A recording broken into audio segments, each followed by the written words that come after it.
Le 1er mai au Cameroun n'est pas qu'un simple défilé de banderoles colorées et de pas cadencés. C'est une journée profondément symbolique où le monde du travail expose ses espoirs, ses combats et ses avancées. Sous le thème 2025, dialogue social et travail décent pour un Cameroun serein, la fête du travail prend cette année une tonalité particulière, alors que les réformes du secteur se multiplient. L'une des plus marquantes reste la bataille autour du SMIC, portée avec force en 2022. Face à une inflation galopante et un pouvoir d'achat en berne, les syndicats avaient alors exigé une revalorisation du salaire minimum interprofessionnel garanti, longtemps bloqué à 36 270 francs CFA.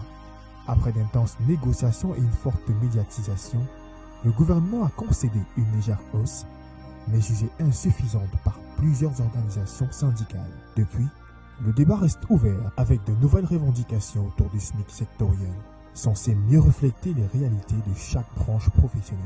Dans cette quête de justice sociale, les aides ménagères, longtemps invisibles, commencent enfin à voir leur situation prise au sérieux. En 2023, la CNPS a franchi un cap historique en lançant une campagne pour intégrer ces travailleuses dans le régime de sécurité sociale. Cela implique désormais que tout employeur déclare son employé de maison et lui garantisse une couverture en cas d'accident, de maternité ou de retraite.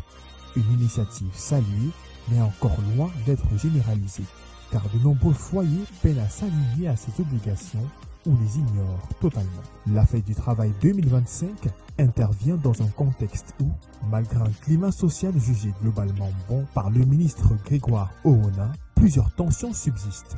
Enseignants en quête d'un statut spécial, chercheurs mécontents, acteurs du sport négligés et agriculteurs livrés à eux-mêmes.